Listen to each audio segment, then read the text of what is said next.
tham na sang ô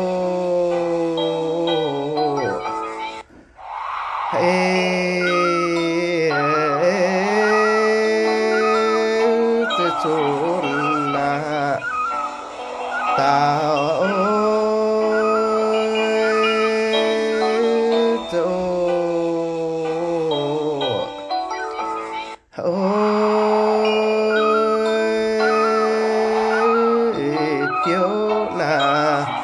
chôn lô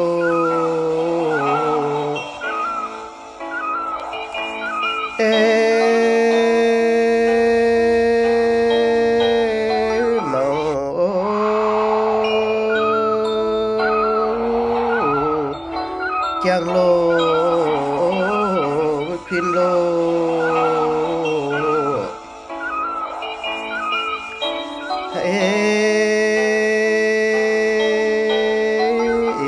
xin thanh giang ô ya na chulo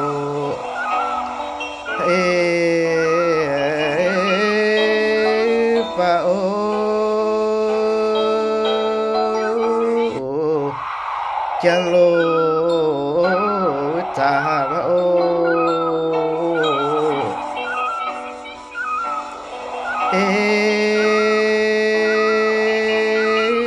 xê na thiên giang ô ya na chulo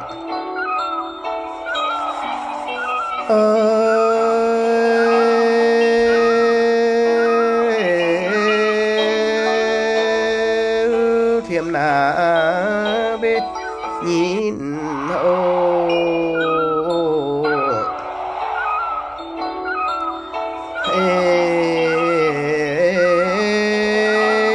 pin na khan ôi chỗ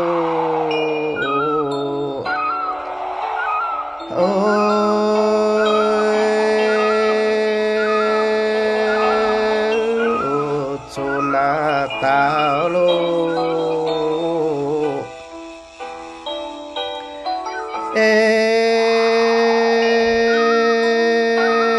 chàng ôi tụt chín bây vừa ô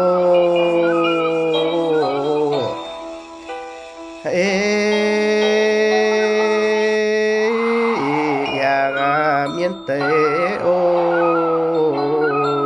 ya na po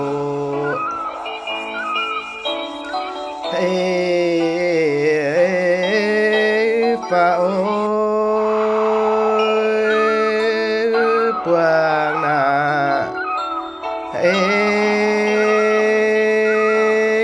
suy vừa ý với giận ôi phan na phan ô